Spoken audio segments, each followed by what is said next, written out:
Assalamualaikum warahmatullahi wabarakatuh. Pejabat penatus adalah pejabat yang mencoba menghubungkan antar berbagai kepentingan yang mempunyai sifat baik itu sosial, politik, budaya, dan ekonomi. Jadi hal-hal yang berkaitan dengan kepentingan desa atau kepala desa terhadap ekonomi misalnya, kita sekarang masih melihat adanya toponim Pasar Wage. Jadi toponim Pasar Wage itu merupakan warisan dari desa Purwakerta Lor, dan memang hal itu tidak bisa dibantah lagi. Jadi Pasar Wage dulu merupakan alun-alun Purwakerta pada zaman Cakrawedana I dan juga Cakradirja, tetapi ketika tahun 1831 ditinggalkan, maka kemudian kota Purwakerta itu kembali menjadi desa. Nah, di desa-desa itu kemudian antar kepala desa kemudian mereka bekerja sama. Maka kerjasama dalam bentuk perekonomian ditampakkan dengan adanya pasar yang masing-masing berada di 4 desa itu yang kemudian diselenggarakan secara bergilir. Artinya, keempat desa yang bekerja sama itu akan bisa merasakan keuntungan-keuntungan ekonomi apabila pasarnya itu berada di desa mereka itu. Jadi di sini tidak ada egoisitas yang tinggi. Artinya penduduk secara sadar dan ikhlas menyelenggarakan pasar mereka yang disesuaikan dengan pasaran. Nah, pasaran biasanya dimulai dari sebelah timur. Nah, sebelah timur ada desa Purwakerta Wetan. Nah, kalau Purwakerta Wetan menyelenggarakan pasar, maka hal itu akan dilakukan pada hari pasarannya, yaitu Legi. Nah, jadi bisa dipastikan bahwa di Purwakerta Wetan dulu ada pasar Legi. Nah, kemudian setelah itu bergeser ke selatan Purwakerta Kidul.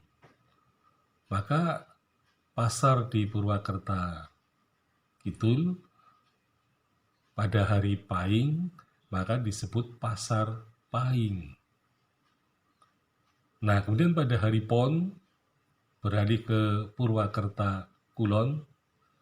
Di situ juga diselenggarakan pasar dengan nama Pasar Pon. Nah, kemudian pada hari yang keempat, pasar beralih ke Purwakerta Lor. Nah, di situ pada hari pasaran Wage, maka disebut Pasar Wage. Nah, jadi secara berurutan, secara terus-menerus pasar itu akan berpindah-pindah.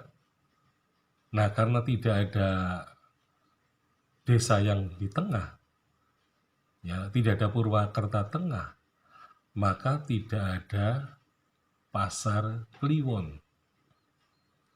Nah, bisa jadi pada hari Kliwon itu pasar diliburkan. Nah, jadi karena diliburkan, kemudian pada hari Legi kembali ke Purwakerta Wetan. Jadi secara bergilir pasar itu akan berpindah-pindah. Nah, tujuannya adalah supaya tuan rumah sebagai pasar akan mempunyai keuntungan dari proses jual beli. Jadi semua desa akan merasakan keuntungannya ketika menjadi pusat jual beli itu. Nah, sehingga bagi persekutuan desa-desa itu, keberadaan pasar itu sangat penting karena bisa menghidupkan perekonomian antar desa dan di situ tidak ada dominasi antar desa. Yang ada adalah saling bekerja sama dan kemudian menghasilkan saling beruntung, ya, tidak ada yang merugi. Nah, tetapi pasar yang berpindah-pindah seperti itu memang akan terkait dengan, ya, nasibnya masing-masing. Karena pasar seperti itu bisa berkembang, bisa juga mati, bisa juga akan mengalami kerugian, ya, karena biasanya orang akan melihat dari segi istilahnya tempat. Jadi tempat tertentu akan menguntungkan, tempat yang lain bisa merugi gitu ya. Jadi ini terkait dengan kondisi, ya, dari masing-masing tempat pasar itu. Jadi kalau pasar itu memang strategis, bisa jadi para pembelinya bukan dari keempat desa itu, tetapi bisa juga dari 4 desa di luar perserikatan itu.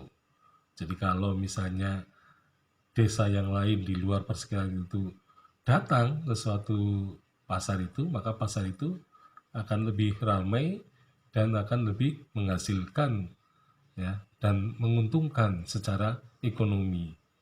Nah, inilah rupa-rupanya pasar Wage ini merupakan satu-satunya pasar yang masih bertahan dalam perserikatan 4 desa itu. Jadi kita tidak tahu di mana pasar Legi, pasar Paing, pasar Pon gitu ya, dalam sejarah persekutuan itu. Tetapi mungkin bisa diteliti di lapangan, ya. Tetapi yang jelas bahwa pasar Wage itu merupakan pasar yang masih bisa bertahan sampai sekarang dan menyisihkan pasar-pasar lain. Ya, hal itu tentu berkaitan dengan keberuntungan dari suatu letak pasar. Nah, sehingga ada pasar-pasar yang tidak berkembang, tetapi ada juga pasar-pasar yang bisa berkembang. Sekian, Assalamualaikum warahmatullahi wabarakatuh.